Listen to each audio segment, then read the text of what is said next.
야고보서 7번째 말씀입니다. 더 큰 은혜의 법칙이 있다라는 제목으로 함께 말씀을 나누도록 하겠습니다. 여러분, 교회를 다니는 청년들의 마음에 공통의 관심사가 있을 거예요. 어떻게 하면 더 신앙생활을 잘할 수 있을까?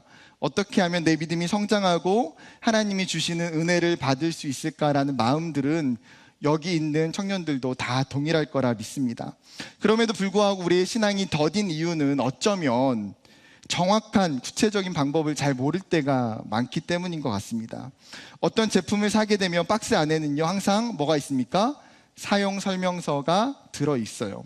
그럼에도 불구하고 우리는 어때요? 잘 읽지 않습니다. 왜요? 사용 설명서 없이도 충분히 기본적으로 기계를 다루는 것이 가능하기 때문입니다.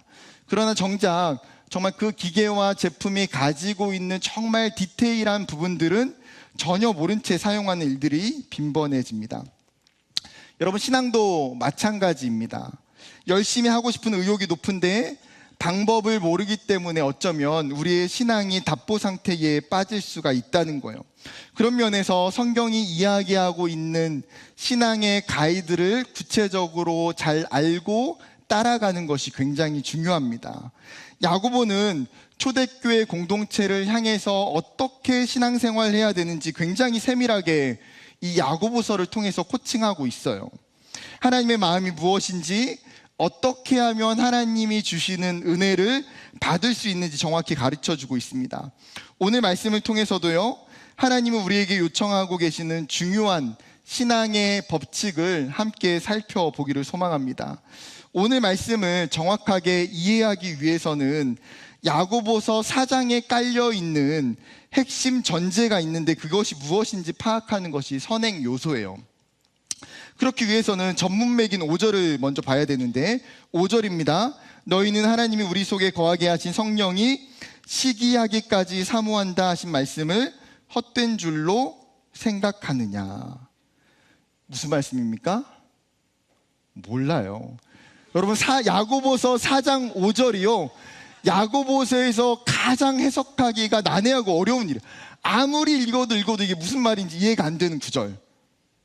왜냐면 본문을 읽다 보면 성령이 시기하시는 것인지 아니면 우리 안에 있는 영을 시기하는 건지, 시기하는 대상이 누구고 무엇을 사모하는지가 헷갈리고 어렵습니다. 주어와 목적어를 어디에 두느냐에 따라서 이 내용과 해석이 완전히 달라지기 때문이에요. 주어를 하나님으로 하고 목적어를 성령으로 하면 하나님께서 우리 안에 살게 하신 성령을 질투하실 정도로 사모한다라고 해석이 됩니다.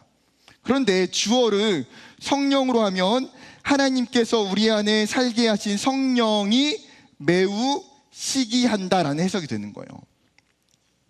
전자는 질투하는 분이 하나님이고 후자는 질투하는 인간의 성향을 이야기하고 있습니다. 두 개의 해석 중에 전 문맥의 내용과 어울리는 것은 첫 번째 해석인 것 같습니다. 하나님께서 우리에게 주시는 성령조차도 질투하실 정도로 우리를 사모하고 사랑하신다는 거예요. 이해가 됩니까? 누가 누구를 질투해요? 여러분, 시작 처음부터 지금 혼돈에 빠지면 안 됩니다. 주어가 하나님이에요. 하나님이 우리에게 주시는 성령을 뭐예요? 질투하실 정도로 우리를 사모하고 사랑하신다는 거예요. 그런데 성령이 아닌 우리 안에 악한 우상이나 거짓된 것들을 마음에 두고 쫓아간다면 그것은 말할 필요도 없이 하나님이 질투하실 수밖에 없다는 거예요. 여러분, 이러한 질투가 일어나는 이유가 무엇입니까? 아주 간단하죠. 하나님의 사랑 때문이에요.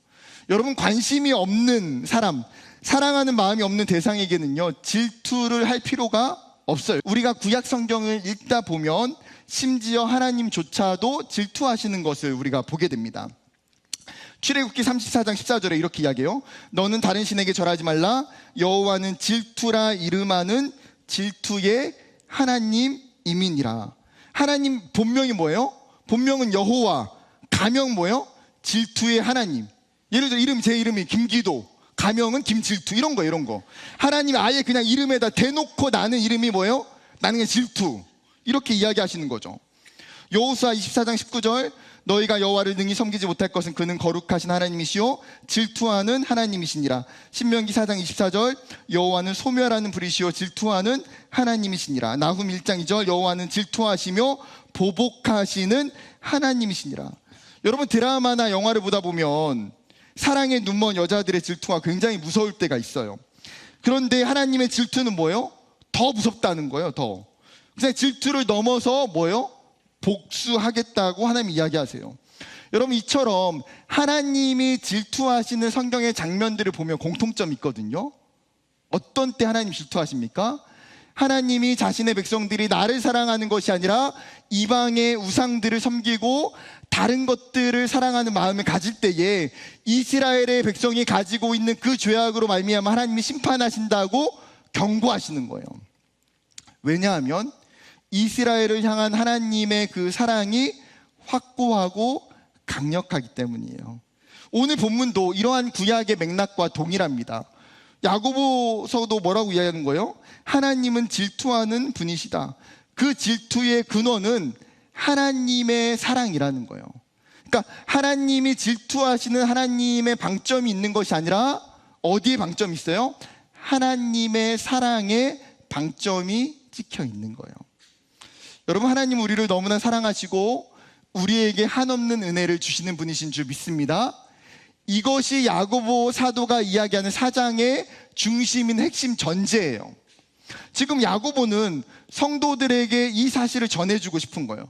그러면서 6절에 가서 그러나 더욱 큰 은혜를 주시나니 하나님은 더 큰 은혜를 주실 것이다. 그런데 6절을 시작하면서 왜 그러나라고 이야기할까요? 먼저 이거는 전문맥의 2절과 4절이 연결되는데 사람들은요, 자기의 힘으로 많은 것들을 소유하고 얻기 위해 욕심냅니다.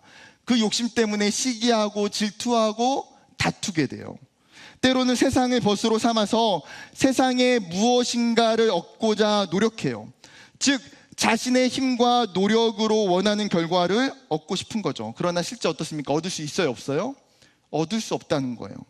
그런데 6절에 이 2절과 4절에 우리가 얻고자 했던 것들과 비교할 수 없는 더 큰 은혜를 주신다고 약속하고 계신 거예요.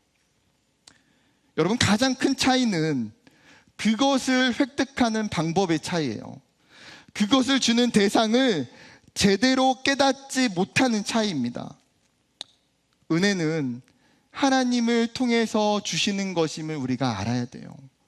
전능하신 그분의 손에 모든 것이 놓여져 있고 하나님은 우리를 위해서 엄청난 은혜의 창고를 열고 우리를 기다리시며 우리에게 그 은혜를 나눠주시고 부어주시는 분이에요. 사랑하는 청년 여러분, 하나님의 이 놀라운 은혜를 누리는 저와 여러분 되기를 소망합니다. 지금까지 우리가 얻고 우리가 열심히 만들었던 그 은혜와 비교할 수 없는 하나님의 은혜와 사랑, 하나님의 전능하신 의로운 오른손을 의지할 때에 내가 생각하지 못했던 그 하나님의 은혜들이 내 삶에 일어나는 것들을 경험해야 돼요. 이 강력한 은혜를 경험하게 되면 하나님의 살아계심을 부인하지 못하고 하나님의 그 은혜의 기억력이 평생 동안 우리의 삶에 머물게 된다는 거예요. 여러분, 우리가 지금 내 삶의 자리에서 이 은혜를 정말 지속적으로 경험하며 누리며 살아가기를 소망합니다. 그런데 여러분, 은혜라고 하는 것이 마치 감나무에서 그냥 때가 되면 감이 떨어지는 것처럼 가만히 있는다고 해서 받게 되는 것이 아니에요. 은혜는 분명 하나님이 전적으로 자신이 주시는 선물임에도 불구하고 하나님은 우리에게 은혜를 받고 누리는 방법을 의도적으로 성경에서 수없이 가르쳐 주고 계세요. 하나님의 은혜, 오늘 야고보서 사도 그 야고보가 이야기하고 있는 더 큰 은혜를 주시는 방법, 신앙의 태도가 있다는 거죠. 무엇입니까? 바로 겸손이에요. 겸손. 은혜를 받는 방법이 오늘 야고보는 겸손이라고 이야기해요. 여러분, 생각해보면 너무나 의외인 듯 보여져요. 우리의 생각은 어떻습니까? 우리가 더 큰 은혜, 하나님이 주시는 그냥 그러한 은혜가 아니라 마치 더 큰 은혜를 얻고자 한다면 우리의 열심을 가지고 무엇인가 더 많이 해야 되는 것처럼 생각이 들어요. 성령 충만하면 더 큰 은혜 받을 수 있을 것 같고, 성경 백독하면 더 큰 은혜 받을 수 있을 것 같고, 40일 금식기도 하면 더 큰 은혜 받을 수 있을 것 같고, 이런 것들이 어울릴 듯한데 하나님은 은혜가 어디에서 온다고요? 겸손에서 온다고 이야기해요. 6절 말씀입니다. 그러나 더욱 큰 은혜를 주시나니 그러므로 일렀을 때 하나님이 교만한 자를 물리치시고 겸손한 자에게 은혜를 주신다 하였느니라. 여러분 성경을 정확히 보세요. 6절에 하나님께서 양편의 사람들을 나누어 세우시는데 한쪽은 교만한 사람, 한쪽은 겸손한 사람이 있습니다. 그런데 이 두 대상의 차이가 극명하게 나누어져요. 교만한 사람은 하나님의 은혜의 자리에서 쫓겨나고요, 반대로 겸손한 사람은 은혜를 누리게 돼요. 왜일까요? 여러분 야고보 당시에 교만한 사람들은 당시의 부자들과 연관성이 굉장히 많아요. 1장에서도 부자들에게 너희의 재물이 언젠가 사라질 것이기 때문에 낮아져야 된다고 경고합니다. 2장에서도 차별 대우를 받는 특혜의 대상이 부자이고, 5장에 가서도 부자들에게 너희의 재물이 썩을 것이다, 너희의 옷이 좀먹는 것처럼 너희가 가지고 있는 원래 금과 은이 썩지 않는데 그것들이 마치 썩는 것처럼 너희가 이 땅에 사치와 쾌락을 즐기고 있는 것에 대해서 경고하고 있어요. 그렇다면 부자는 전부 믿음이 없고 하나님 나라에 들어갈 수 없습니까? 아니요. 부자가 하나님 나라에 들어가지 못하는 것이 아니라 부자들에게 있는 특징, 공통적인 특징 때문인 거예요. 하나님이 필요하지 않다는 교만을 이야기하고 싶은 거예요. 왜요? 그들은 물질적으로 풍요로워요. 사람들에게 인정받기를 좋아해요. 부족함이 없이 살기 때문에 하나님에 대한 필요를 느끼지 않더라는 거예요. 여러분 꼭 부자가 아니더라도 교만한 사람은 비슷한 증상들이 나타납니다. 자기 만족에 빠져 있어요. 이 정도면 충분하겠지, 나는 잘 살고 있어 스스로 믿습니다. 또한 교만한 사람은 자기의 주장을 고집해요. 내 생각과 내 계획과 내 뜻이 맞다고 생각하고 하나님이 그 자리에 들어오는 것을 허용하지 않습니다. 또한 교만한 사람은 자신의 죄를 인정하지 않아요. 내가 항상 옳기 때문에 자신의 실수나 죄를 인정하지 않아요. 여러분 이러한 증상들이 우리 가운데 나타난다면 우리도 교만한 자의 부류에 속해 있음을 직시해야 됩니다. 그런데 반대로 이러한 교만한 자들과 달리 하나님이 어떤 사람들을 좋아하신다고요? 겸손한 사람들을 하나님이 좋아하신다는 거예요. 야고보서에서 이 겸손한 사람은 경건한 사람 플러스 가난한 사람이 합쳐져 있는 의미예요. 여러분 왜 겸손한 사람 있고 가난한 사람인지 우리가 교만한 사람과 대조적으로 생각하면 충분히 이해가 되죠. 가난한 사람은 자신이 의지하고 의탁할 대상이 하나님밖에 없어요. 내 힘을 의지하지 않아요. 철저하게 하나님을 의지하고 하나님을 더욱더 찾게 됩니다. 그렇기 때문에 여러분 교만과 신앙은 반비례하지만 겸손과 신앙은 철저하게 비례한다는 거예요. 야고보서 오늘 본문의 마지막 결론도 동일한 이야기로 마칩니다. 4장 10절이에요. 주 앞에서 낮추라, 그리하면 주께서 너희를 높이시리라. 우리가 누구 앞에서 낮추면요, 우리가 여호와 앞에서 우리를 겸손하게 하고 우리를 낮추면 오히려 하나님이 겸손한 자들을 높이신다는 거예요. 여러분 여기에 확실한 진리가 있습니다.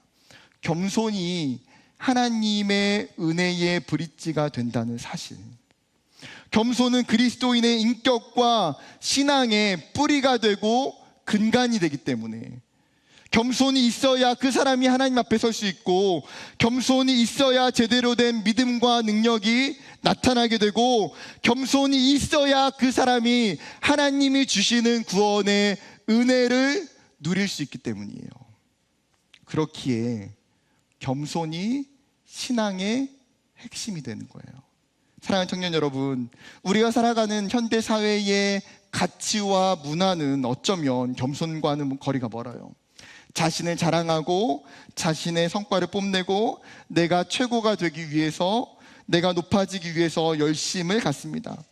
그러나 여전히 이 시대 가운데에서도 동일하게 그리스도인의 삶의 가치는 변함이 없어요. 그럼에도 불구하고 여전히 겸손함이에요.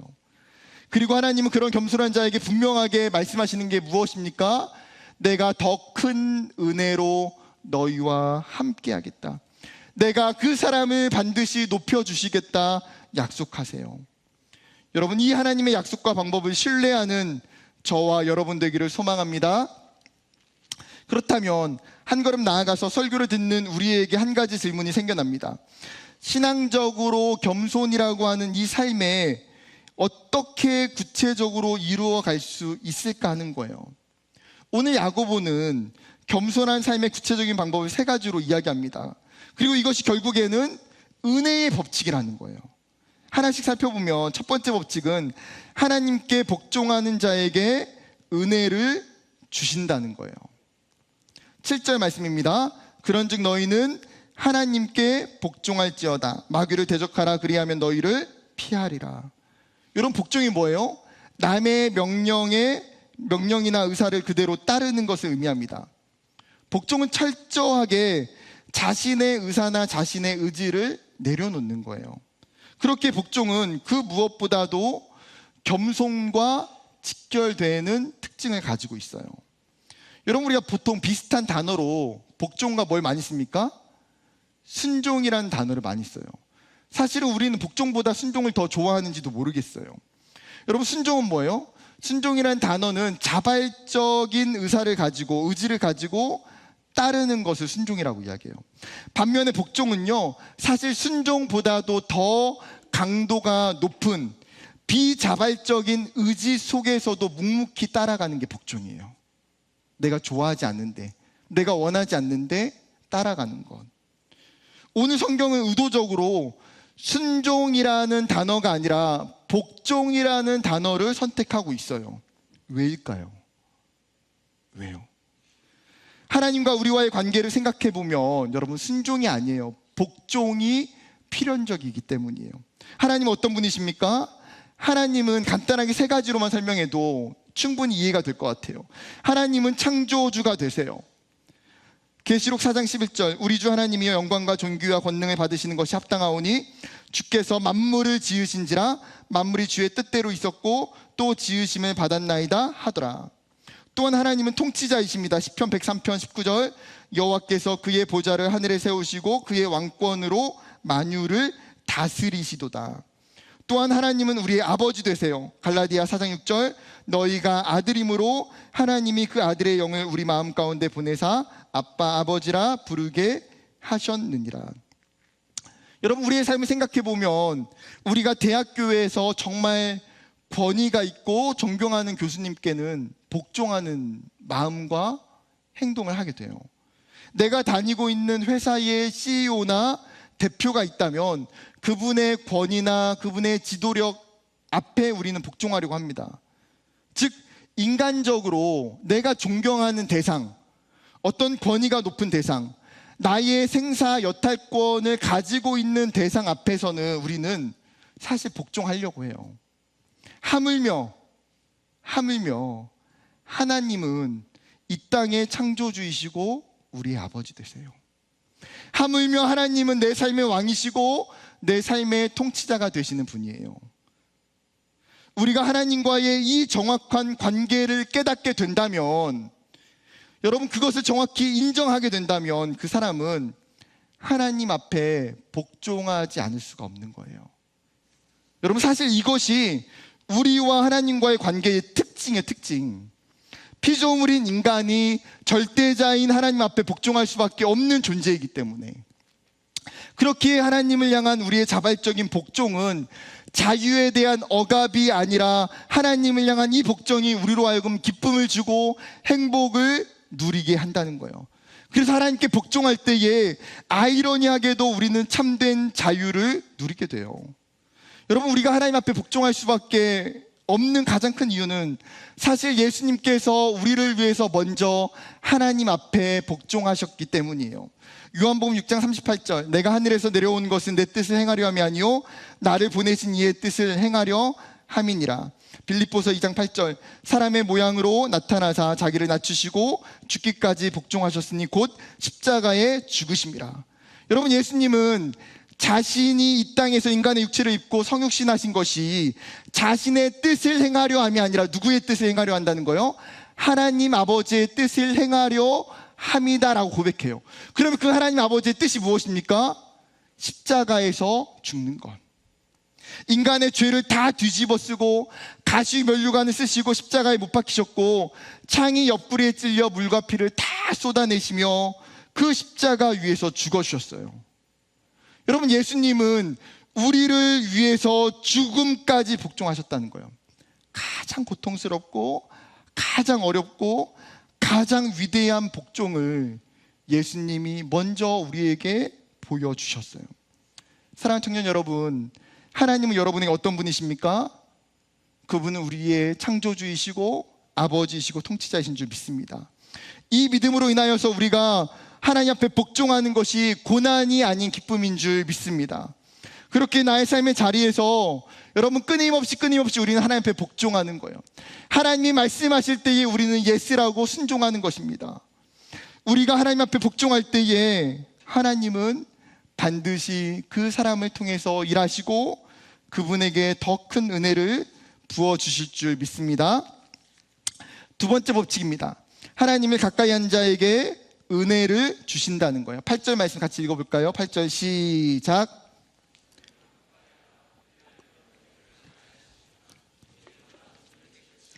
두 마음을 품는 자들아 마음을 성결하게 하라. 야고보는 하나님을 가까이 하라라는 표현을 명령형으로 쓰고 있어요. 즉 성도들이 이것이 너무나 중요하고 시급하다는 거예요.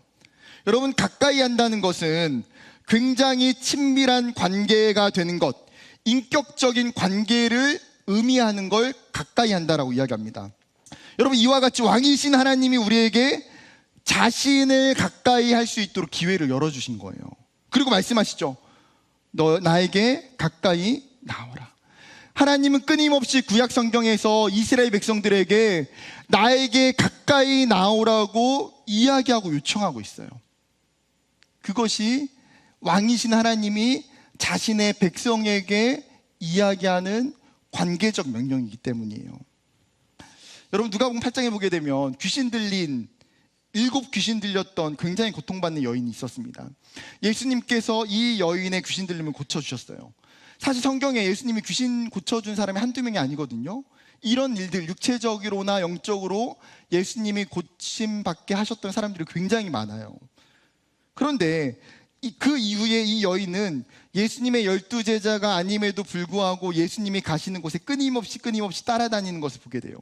예수님이 각 성과 마을에 들어가셔서 복음을 전하시고 구제 사역을 할 때에 예수님의 가까이에는 막달라 마리아가 끊임없이 함께 했어요. 예수님이 군병들에게 잡혀 고초를 겪고 십자가를 지고 골고다에 올라가실 때에 그 십자가 위에서 죽으실 때에도 막달라 마리아는 예수님의 가까이에 있었어요. 심지어 예수님이 죽으신 이후에도 막달라 마리아는 예수님께 가까이 하는 일을 멈추지 않아요. 예수님께 가까이 할 때에 그녀에게 어떤 일이 일어났습니까? 마가복음 16장 9절, 예수께서 안식 후 첫날 이른 아침에 살아나신 후 전에 7 귀신을 쫓아내어 주신 막달라 마리아에게 먼저 보이시니. 여러분, 그녀는 부활하신 예수 그리스도를 최초로 목격한 목격자예요. 그리고 그 예수님의 부활하심을 경험하고 나서 제자들에게 예수님이 부활하셨음을 증언하게 돼요. 여러분, 이미 성경에 기록되지 않은 수많은 일들이 막달라 마리아에게 있었을 거예요. 그녀가 이런 큰 은혜와 사랑을 받을 수 있었던 이유가 뭘까요? 예수님께 가까이 하기를 힘썼기 때문에. 이것이 은혜의 중요한 법칙이라는 사실이에요. 나아가 야고보는 덧붙여서 하나님과 가까이 하는 삶에 구체적으로 손을 깨끗이 하고 마음을 성결하게 하라고 권면합니다. 여러분, 손을 씻는 행위는 뭐예요? 제사장들이 회막에 들어가기 전에 혹은 유대인들이 식사 전에 반드시 손을 씻었던 이 정결법을 의미하고 있는 표현이에요. 즉 손을 씻는다는 것은 하나님을 가까이 하는 일의 전제 조건. 손을 씻는 것이 육체적인 씻음이라면 마음을 성결하게 하는 것은 내적인 씻음과 같아요. 즉 하나님과 가까이 하기 위해서는 그냥 되는 것이 아니라 어때요? 끊임없이 내가 도덕적으로, 내가 영적으로 하나님 앞에 깨끗함을 유지할 때 그 사람이 더 명확하게 가까이 나아갈 수 있다고 성경이 가르쳐 주는 거예요. 사랑하는 청년 여러분, 스스로에게 질문해 보았으면 좋겠습니다. 여러분은 하나님과 지금 가까이 계십니까? 하나님이 계신 곳에 의도적으로, 능동적으로 전진하고 있습니까? 하나님을 만나는 그 자리에 서 있습니까? 하나님을 가까이 하기 위해서는요, 예배의 자리를 지켜야 돼요. 경건의 자리를 지키는 거예요. 말씀의 자리, 기도의 자리, 찬양의 자리, 하나님을 전하는 자리가 하나님을 가까이 하는 내 삶의 자리가 되는 줄 믿습니다. 그곳에서 더욱더 하나님을 가까이 하기에 힘쓰는 청년들이 되기를 주님의 이름으로 축복합니다. 마지막 세 번째 법칙은 회개하는 자에게 은혜를 주신다는 거예요. 9절 말씀입니다. 슬퍼하며 애통하며 울지어다. 너희 웃음을 애통으로, 너희 즐거움을 근심으로 바꿀지어다. 아멘. 지금 야고보가 세 개의 비슷한 동사를 반복해서 이야기하죠. 슬퍼하며 애통하며 울지어다. 여러분, 보통 우리가 언제 많이 웁니까? 감동적인 선물을 받았을 때, 아니면 슬픈 영화나 드라마를 보았을 때에, 내가 사랑하는 가족이 크게 다치거나 아프거나 사랑하는 사람이 곁을 떠날 때에, 혹은 애인에게 차였을 때, 형제들은 군대에 처음 들어가고 군대에 첫 예배를 드릴 때, 어떤 청년들은 엄청 맛있는 거 먹을 때 눈물이 나온 청년들도 있죠. 뭐 다양해요. 근데 사실 눈물은 뭐예요? 슬픔과 애통을 상징하고 나타내는 중요한 수단이에요. 목사님, 전 눈물이 별로 없어요. 아니요. 어쩌면 우리의 삶에 정말 슬프고 힘든 일을 겪지 않았기 때문일 수 있어요. 아무리 내가 티가 100이고 충만하다고 할지라도 내 삶에 말할 수 없는 고난과 광야의 시간을 걸어가면 눈물이 주룩주룩 계속 나와요. 여러분, 중요한 것은 우리가 하나님 앞에서 이러한 슬픔과 애통함의 눈물이 있느냐는 거예요. 하나님 앞에서. 야고보가 왜 슬퍼하며 애통하며 울라고 말합니까? 당시에 수많은 초대교회 성도들이 자신의 죄와 자신의 잘못에 무감각하게 사는 거예요. 죄를 지어도 회개하지 않고 아무렇지도 않아요. 야고보는 자신의 죄를 회개하지 않고 직면하지 않는 영적으로 메말라 있는 성도들에게 이야기하는 거예요. 내 안에 있는 연약함을 보고, 내 안에 있는 죄와 악을 보고, 내 안에 있는 불신앙과 불순종을 보라는 거예요. 그것을 보는 사람은 하나님 앞에서 애통하지 않을 수 없다.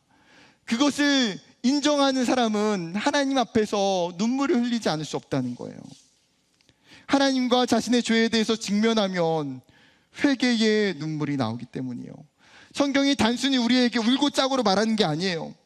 우리의 삶에 회개의 심령이 있는지, 하나님은 회개하는 심령을 기뻐하시고 그에게 은혜를 부어주시기 때문이에요. 다윗이 자신이 밧세바를 범하고 충신이었던 우리아를 죽게 했음에도 불구하고 나단 선지자가 찾아가서 그의 죄를 이야기했을 때에 다윗이 하나님의 말씀을 듣고 정직하게 회개해요. 그리고 하나님이 그를 용서해 주시고 더 큰 은혜로 회복시켜 주세요. 그때 다윗이 경험했던 그 회개의 은혜를 이렇게 고백해요. 시편 51편 17절. 하나님께서 구하시는 제사는 상한 심령이라. 하나님이여 상하고 통회하는 마음을 주께서 멸하시지 아니하시리이다. 하나님은 다른 무엇보다도 상한 심령, 통회하는 마음을 외면치 않고 긍휼히 여기고 받아주신다는 거예요. 왜요?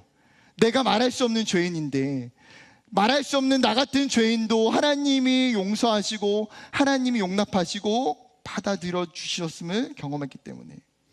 여러분, 우리는 기독교 신앙의 가장 중요한 은혜의 방편인 회개의 능력과 회개의 은혜를 깨닫지 못하고 살 때가 있어요.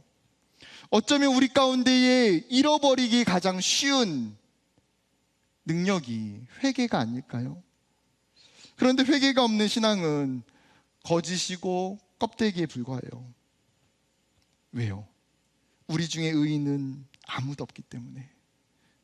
죄인인 우리가 하나님 앞에 나아갈 때에 가장 먼저 터져나오는 것이 회개이기 때문에.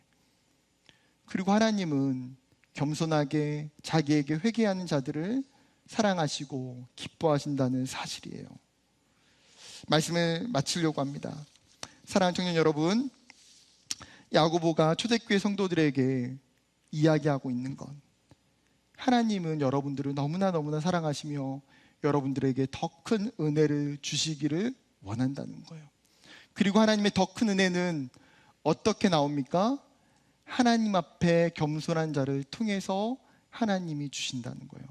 하나님께 복종하고 하나님을 가까이 하고 하나님 앞에 정말 죄인됨을 고백하는 그 회개가 있는 그 가난하고 겸손한 신앙 가운데에 하나님이 은혜를 주세요. 우리의 삶의 실제 가운데에 이러한 삶의 겸손의 모습들이 나타나는 저와 여러분 되기를 주님의 이름으로 축복합니다.